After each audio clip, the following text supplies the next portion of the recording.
नमस्कार दोस्तों।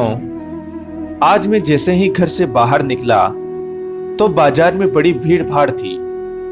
इस भीड़ में 18 वर्ष से लेकर 45 वर्ष के जवान युवक युवतियां एवं अधेड़ वय के लोग थे।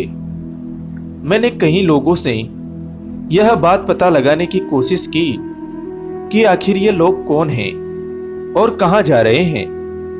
उनमें से कुछ शरारती युवकों ने मुझे बताया कि हम भगवान की खोज में जा रहे हैं। मुझे उनकी यह बात बड़ी अटपटी सी लगी, क्योंकि इस भीड़ में तो करीब करीब प्रत्येक धर्म के लोग दिख रहे थे।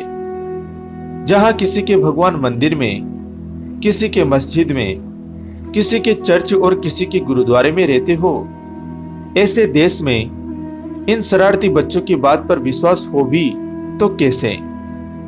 मेरी जिज्ञासु प्रवृत्ति ने मुझे इस बात की तह तक जाने का इशारा किया और मैं भी उसी भीड़ में शामिल हो गया।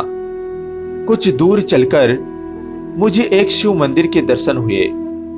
मैंने अपनी आदत के अनुसार भोले बाबा के साथ साथ शिव परिवार के सभी देवताओं को शीश झुकाकर उनका आशीर्वाद लिया और अपने साथ चल रहे उन बच्चों को भी ऐसा ही करने का आग्रह किया।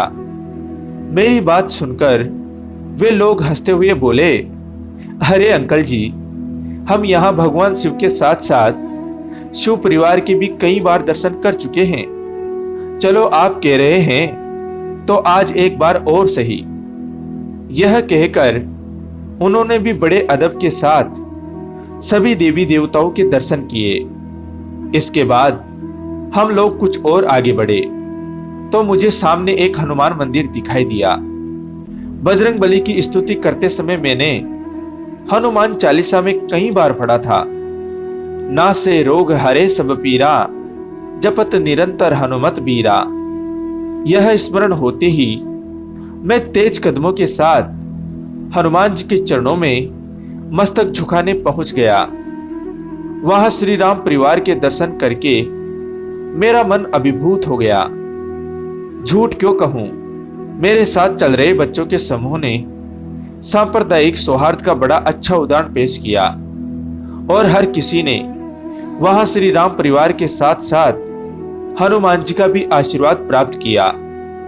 अब मैंने उन लोगों से कहा, अब तो आप लोगों ने भगवान जी के दर्शन भी कर दिए हैं, तो फिर जाइए, अब आप सभी अपने अपने घरों को लौट जाइए। मेरी बात सुनकर उन लोगों ने हंसते हुए कहा, अजी हाँ, ऐसे ही खाली हाथ घर कैसे लौट जाएं? हम अपने भगवान की खोज में घर से निकले हैं, तो उन्हें अपने साथ लेकर ही अब हम घर लौटेंगे। अंकल जी, आप यदि थक गए हो तो हम आपसे इतना अनुरोध जरूर करेंगे कि अब आप अपने घर वापस लौट जाए।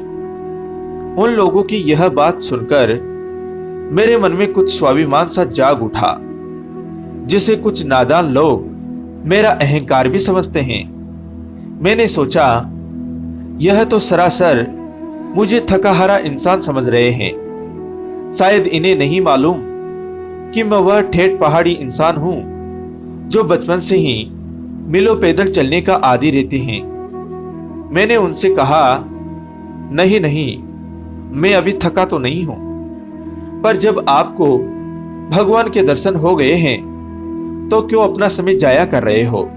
बातचीत करते करते हम गली के नुक्कड़ पर पहुंच गए। वहां एक विशाल मस्जिद थी। आज शुक्रवार का दिन था, तो ऐसे में वहां सैकड़ों नमाजी जुम्मे की नमाज अदा करने आ रहे थे। उनके सिर पर गोल सफेद टोपी और शरीर पर सफेद लिबास देखकर मेरे मन में भी गंगा जमुनी तहजीब ने अपना असर दिखाना शुरू कर दिया। हम लोगों ने भी देश में अमन चैन के लिए अल्लाह ताला से दुआ मांगी और इसके बाद भीड़ के साथ मैं भी आगे बढ़ गया। मैंने उन युवक युवतियों से पूछा, आप लोगों ने अब तो मस्जिद में भी दुआ मांग ली है, आप लोग अब घर लौट जाइए। मेरी बात का उन लोगों पर कोई असर नहीं हुआ और वे पूर्ववत अपनी यात्रा जारी रखे रहे। अभी हम आधा किलोमीटर पैदल चले होंगे कि हमें कुछ दूरी पर एक चर्च दिखाई दी। हम सभी ने वहां पहुंचकर प्रभु यीशु से संसार में शांति और भाईचारे के लिए प्रार्थना की।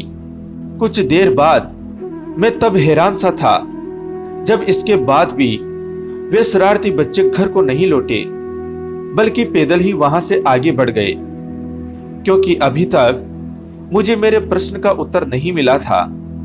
इसलिए मैं भी उनके पीछे पीछे चला गया। आगे चलकर हमें एक भव्य गुरुद्वारा दिखाई दिया, जहां कुछ ज्ञानी लोग शब्द कीर्तन कर रहे थे।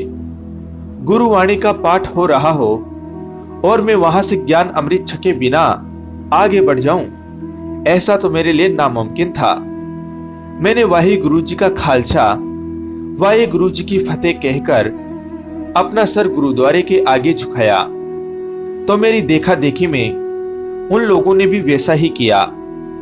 मुझे पूर्ण भरोसा था कि मंदिर, मस्जिद, चर्च और गुरुद्वारे के दर्शन करके अब तो पक्का ये लोग अपने अपने घरों को लौट जाएंगे। लेकिन मैं तब आश्चर्य में पड़ गया जब वे लोग अपने घरों की ओर लौटने के बजाय एक ऑनलाइन परीक्षा केंद्र की ओर जाने लगे। मैंने उनसे पूछा, अरे बच्चों, आप तो कह रहे थे कि हम अपने भगवान को खोजने जा रहे हैं, इसलिए मैंने तुम्हें हर भगवान के दर्शन करवाए। मंदिर, मस्जिद, चर्च, गुरुद्वारा में ही तो सदियों से हमें हमारे भगवानों के दर्शन होते आए हैं। यही हमारे पूजा घर हैं और हमारे बड़े बुजुर्ग भी तो यही कहते हैं कि यही हमारे भगवान विराजमान हैं। तो अब यह तुम्हारी कौन सी नई चाल है?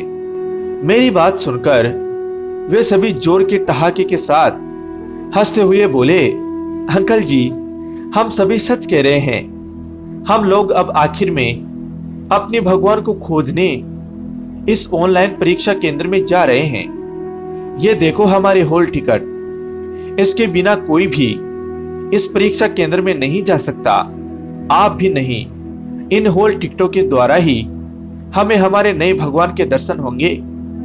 आपके पास यह हॉल टिकट नहीं है, इसलिए आपको हमारे नए भगवान के दर्शन नहीं हो सकते। मैंने उन शरारती बच्चों की बात सुनकर कुछ आक्रोशित स्वर में कहा, नए भगवान के दर्शन, और वह भी इस कंप्यूटर सेंटर में? यह सब क्या बकवास है? यहां तो लोग प्रतियोगिता परीक्षा देने आते हैं। यहां तुम्हें किसी भगवान के दर्शन नहीं हो सकते। मेरी बात मानो, अभी भी घर लौट जाओ। बच्चों ने हंसते हुए कहा, अंकल शुभ शुभ बोलिए, यह हमारे भविष्य का सवाल है। इस परीक्षा केंद्र में पहुंचकर ही तो हमें उन नए भगवान के दर्शन होंगे जिनकी तलाश में हम सभी पढ़े लिखे भक्तगण दर दर की ठोकर खा रहे हैं। शायद आप उन्हें नहीं जानते।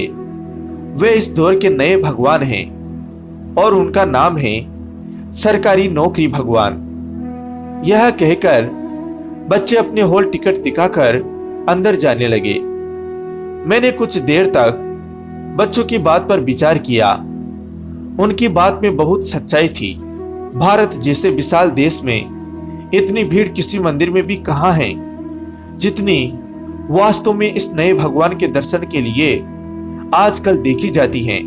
उनकी यह बात सुनकर मेरे मन में स्वयं इन नए भगवान से मिलने की अभिलाषा जाग उठी। लेकिन मेरे हाथ में हॉल टिकट तो था नहीं, इसलिए मैंने सभी प्रतिभागियों को बेस्ट ऑफ लक कहा।